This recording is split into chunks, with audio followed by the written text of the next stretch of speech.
I'm supposed to be going. I'm 101 years old, and I'm not supposed to be alive. But God left me here for a purpose. I had an experience. I have never met anyone that had the same. We had a neighborhood barber shop, so I went over to get a haircut, and about 3 o'clock in the afternoon, and the barber was cutting my hair, and one barber said to the other one, said, hurry up and finish up on that kid's hair, and let's go down on the railroad tracks and see if we can shoot some niggers. We opened the window so we could hang out and look, and it smelled a terrible smell. Did they burn bodies? We opened the first crate and looked down, and there were the bodies of 3 black men. We shut the lid down real quick and proceeded to go over to the next crate, which is much larger, and opened it, and there was at least 4 bodies in that crate. They were all just piled in there.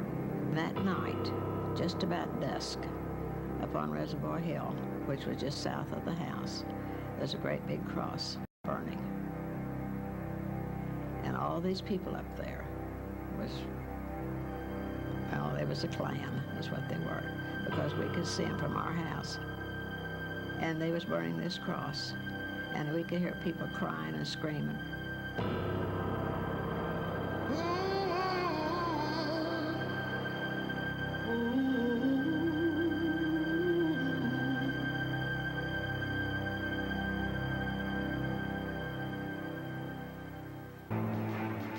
The Klan was founded in 1865 to intimidate Southern blacks in the post-Civil War South.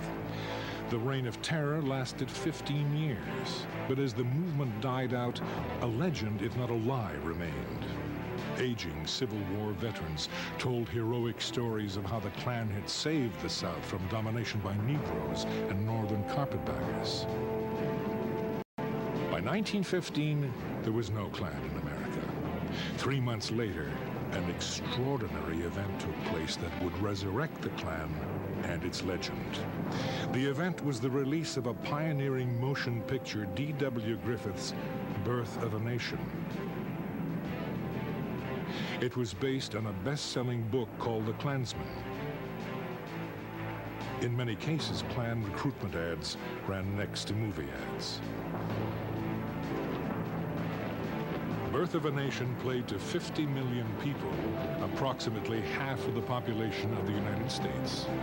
It played across Oklahoma with a tremendous run in Tulsa. The Birth of a Nation stimulated the organization of the Ku Klux Klan, which in turn maintained a high profile and stirred up many whites to acts of recrimination and of savagery in this period. When you have thousands of white men coming back from World War I, bringing back Souvenir Lewis, Spandau, and Browning submachine guns, and a variety of other weapons that they brought back from the battlefield, and then they can't find jobs. And the power structure within the city at that time, as was occurring in other cities, would enlist them in the Ku Klux Klan and blame their problems on Jews, African Americans, and Catholics. It was a simple answer to a complex problem for simple people. Meanwhile, they could stand in downtown Tulsa and look at the mansions in Little Africa, in the Black Wall Street, and seethe.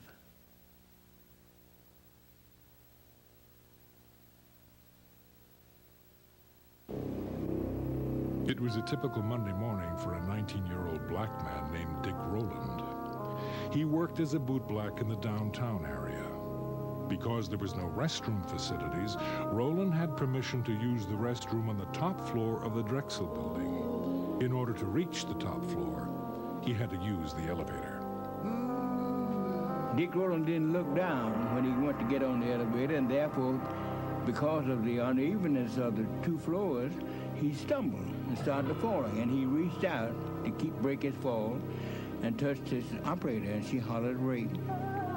And so they arrested, the police came and arrested Dick Rowland about 10 o'clock in the morning. And that afternoon, the Tribune came out and told what happened in the Blue Building. And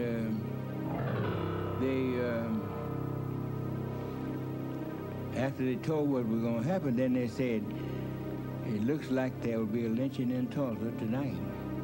The newspaper described Rowland as Diamond Dick and told of an attempted assault upon a poor orphan girl who worked as an elevator operator to pay her way through college.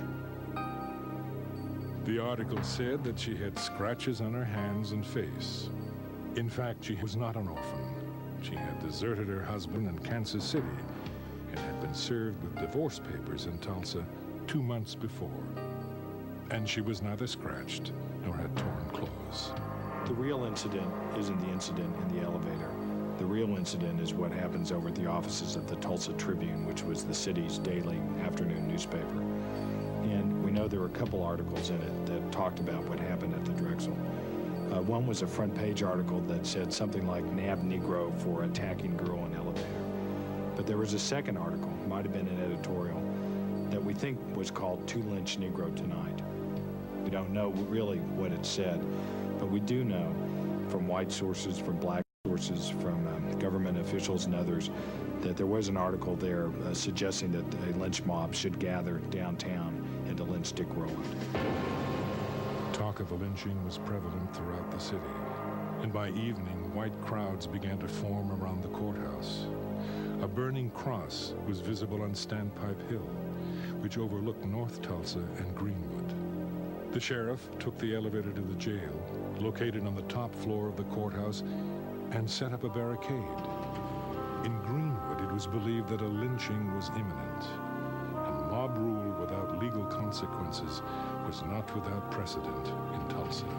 A few months before, a lynch mob had taken accused killer one Ray Belton from the Tulsa jail. A mile-long procession of cars escorted him to a tree on a county road where he was lynched. Local police officers directed traffic. 3 months later, in the town of Holdenville, 70 miles away, a white mob took a black man from the county jail, hanged him from a telephone pole, and riddled his body with bullets. He was accused of attacking a white woman. In Wagner, 30 miles from Tulsa, another lynching took place. Most of the news that people received came from their newspapers. It's incredible to look at the content of those newspapers and realize that it was a constant barrage of articles appearing concerning lynchings of black people. This was over and over and over again. In fact, 2 black people a week were being lynched in America at this time. The evening being a pleasant one, my little girl had not retired but was watching the people from the window. Occasionally she would call to me, "Mother, look at the cars full of people." I would reply, "Baby, do not disturb me when I read." Finally she said, "Mother, I see men with guns." Then I ran to the window and looked out. There I saw many people gathered in little squads talking excitedly. Going downstairs to the street, I was told of the threatened lynching and that some of our group were going to give added protection to the boy. I am told that this little bunch of black men marched up to the jail where there were already over 500 white men gathered, and that this number will soon swell to over 1,000. Someone fired a stray shot, and to use the expression of General Grant, all hell broke loose.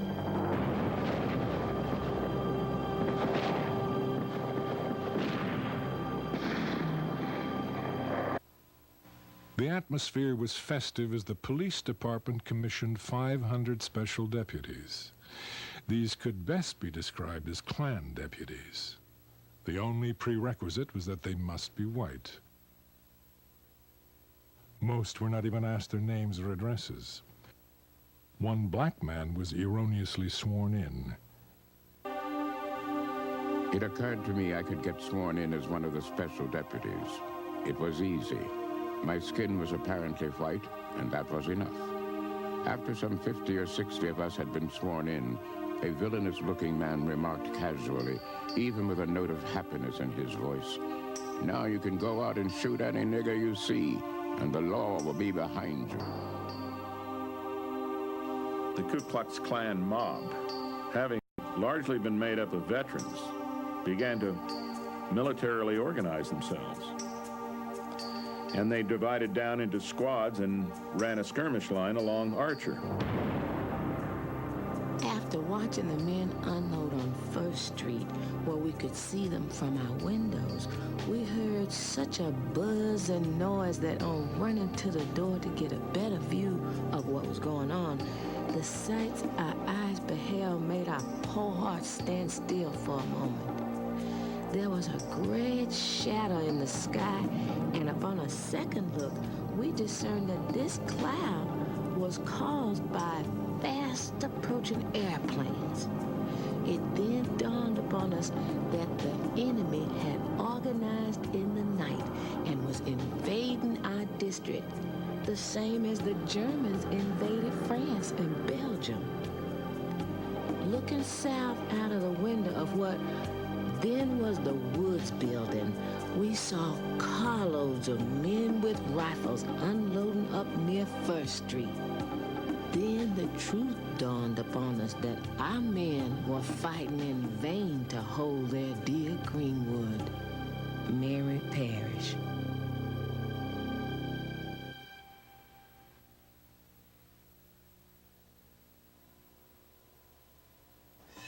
As daylight approached, the whites were given a signal by a whistle, and the outrage took place. All of this happened while innocent Negroes were slumbering and did not have the least idea they would fall victims to such brutality. At the sound of another whistle, more than a dozen aeroplanes went up and began to drop turpentine balls on the Negro residences, while 5,000 whites with machine guns and other deadly weapons fired in all directions. Negro men, women, and children began making haste to flee to safety, but to no avail, as they were met on all sides with volleys of shot. They were killed in great numbers as they ran, trying to flee to safety. Torchlights were used to burn up the Negro settlement. And in the meantime, they used large trucks loading up pianos, Victrolas, and other articles that were left in the Negro homes. A.H.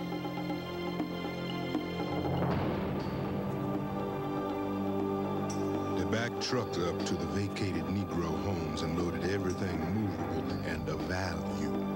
Every bit of money found on their persons was taken.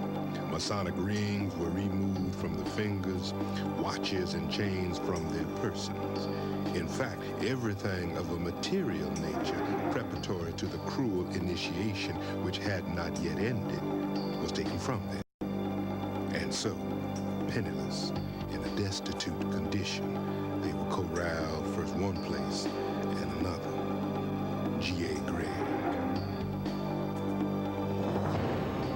Once they framed that skirmish line, they marched into the north side of the downtown area, and they shot everybody they could find.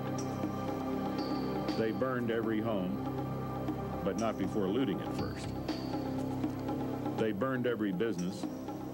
They burned every car. They burned everything, systematically, block by block, house by house. They went all the way through the city. At the same time, the telephone lines were cut, the telegraph lines were cut, and the railroad leading into Tulsa was blockaded. There was no way to communicate what was going on in Tulsa with anybody else because it was very easy to cut the city off. And that's exactly what the mayor and the city commission and the Ku Klux Klan wanted, because it gave them the opportunity to clean out the entire African-American area of the city without being interfered with. And they were doing it very systematically. There's a black veteran who could not believe that this mob would kill a veteran. And as the mob got closer to his home, he put on his uniform and stood out in the front yard at attention. The mob killed him and burned his house. In a frenzy of destruction and violence, black corpses were tied to the bumpers of automobiles and dragged through the Greenwood district while bullets were fired into their bodies. Some bodies were hoisted on telephone poles. An elderly black couple was murdered returning from church. A white man mistaken for a black man was summarily executed. Enterprising entrepreneurs snapped pictures of the grisly scenes to be sold later as postcards entitled, "Running the Negro Out of Tulsa." Death could come easily.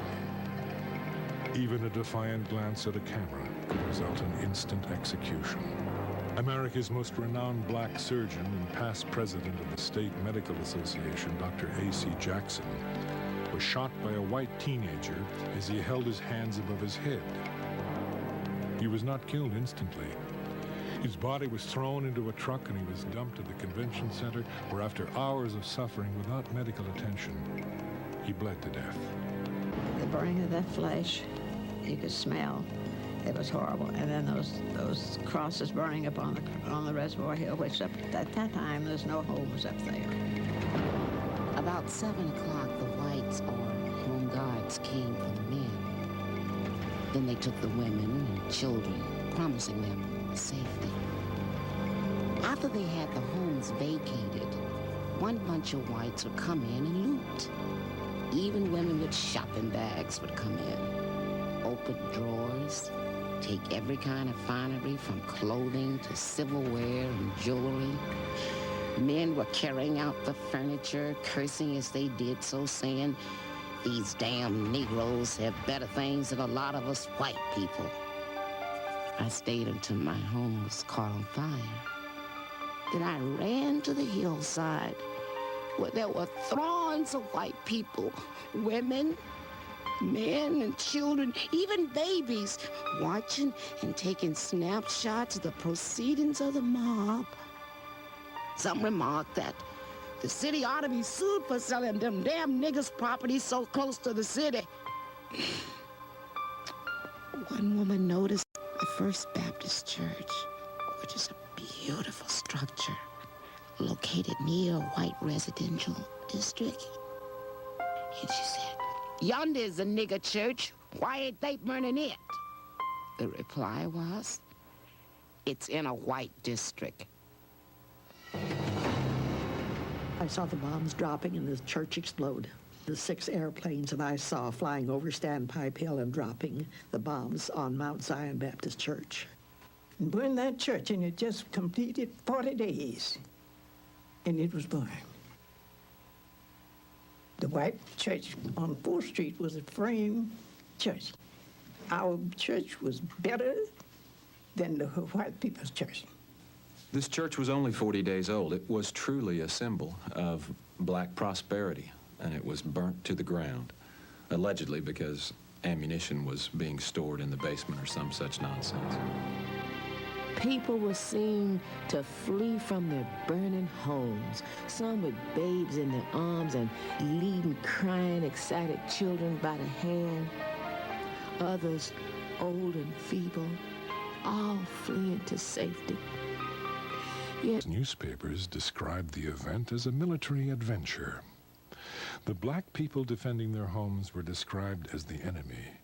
Gun-toting white men were referred to as riflemen or soldiers, and blacks were termed snipers. The mob, it was called a volunteer army. Blacks with guns were called a mob. Marauding whites were called patrols. At approximately 9:15 a.m., the National Guard troops from Oklahoma City arrived by train. In all my experience, I've never witnessed such a scene. 25,000 whites, armed to the teeth, were ranging through the city in utter and ruthless defiance of every concept of law and righteousness. Motor cars bristling with guns swept through the city, their occupants firing at will. General Charles Barrett. Fanny was our laundress. She lived in Greenwood with an ancient uncle who'd been the messenger in a bank for 20 years. They knew there was trouble, of course, but the mob had missed them so far. Uncle Zach had never been late to the bank, and he trusted white folks. He thought maybe if he put on his uniform and they saw it, he put it on and started out to work. Someone shot him at the corner. Fanny could see him lying there. She didn't dare go out and get him. The mob was so close. As North Tulsa burned and its citizens murdered and arrested, the Guard set up camp and began to prepare a breakfast. When a local citizen urged the commander to take some action to save property and lives, he was arrested. Martial law was declared at 11:29 a.m. The Ku Klux Klan, realizing that they were now up against an organized military force, withdrew out of the area and dissipated back into their neighborhoods. It was very much like a guerrilla operation where you could no longer tell who were the combatants because they weren't wearing uniforms, and now they were part of the civilian society.